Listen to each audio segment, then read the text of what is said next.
വഞ്ചനാ കേസിൽ സിനിമാ നിർമ്മാതാവ് ജോണി സാഗരിക അറസ്റ്റിൽ. കോയമ്പത്തൂർ സ്വദേശി ദ്വാരക് ഉദയകുമാറിന്റെ പരാതിയിലാണ് അറസ്റ്റ്. സിനിമാ നിർമ്മാണത്തിന് 2.75 കോടി രൂപ വാങ്ങി പറ്റിച്ചുവെന്ന കേസിലാണ് നടപടി. ശ്യാമപ്രസാദ് ഉത്തമൻ ചേരുകയാണ് വിവരങ്ങളുമായി. ശ്യാമപ്രസാദ്, എന്താണ് ഈ പരാതിയുടെ വിശദാംശങ്ങൾ?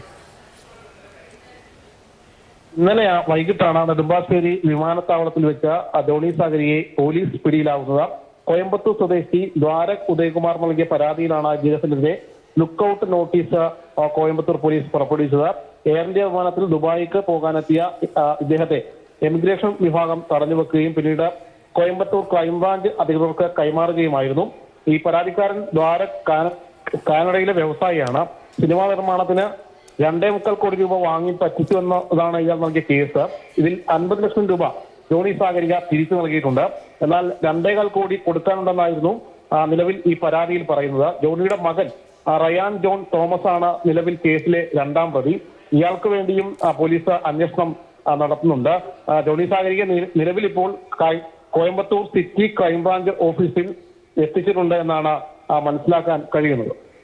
ഓക്കെ, ശ്യാമപ്രസാദ് ഉത്തമനാണ് വിവരങ്ങൾ നൽകിയത്. വഞ്ചനാ കേസിൽ സിനിമാ നിർമ്മാതാവ് ജോണി സാഗരിക അറസ്റ്റിൽ.